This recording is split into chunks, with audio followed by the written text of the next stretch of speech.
La medicina di precisione, la cura su misura che si traduce in prevenzione. E questo è il tema del secondo World Health Forum Veneto, in programma a Padova dal 13 al 15 marzo. Il Veneto come capitale mondiale della ricerca scientifica medica. Di base, oltre alle mie battute, dico, è una bellissima città, di base abbiamo un'università incredibile, un'azienda ospedaliera incredibile, per cui penso che sia il minimo.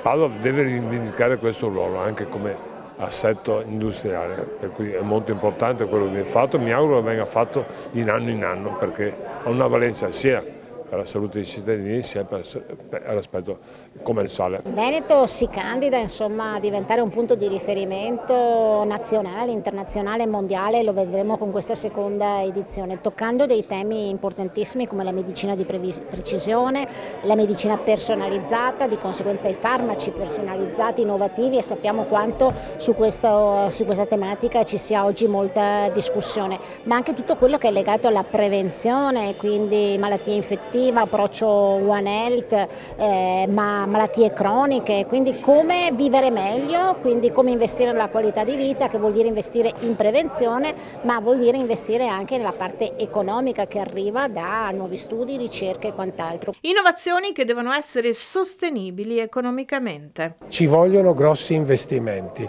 Alla fine questi investimenti sicuramente porteranno un risparmio, perché trattare adeguatamente un paziente vuol dire eliminare effetti collaterali, ridurre i tempi di ospedalizzazione, curare di più. Però c'è un investimento iniziale importante e questo si può fare solo di concerto con l'industria farmaceutica e stimolando gli spin-off, le biotecnologie. E qua citavo il ruolo delle regioni e degli enti statali di fare come intermediatori, io ho detto regolatori di sistema, di favorire quei sistemi di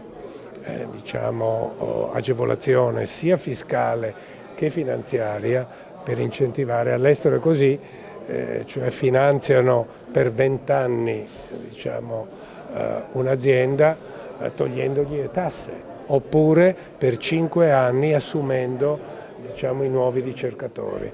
Ecco, bisognerà che anche noi ci inventiamo un sistema del genere, perché questa impresa poi facilitata può avere accesso al mercato azionario, ed è il mercato azionario che fa volare nel mondo queste imprese. Lo vedete, basta guardare la borsa di New York come vanno sui titoli. Ecco, quindi è un investimento iniziale, ma il futuro è qua. E l'intelligenza artificiale ha un ruolo fondamentale nella creazione di banche dati da cui fare sintesi.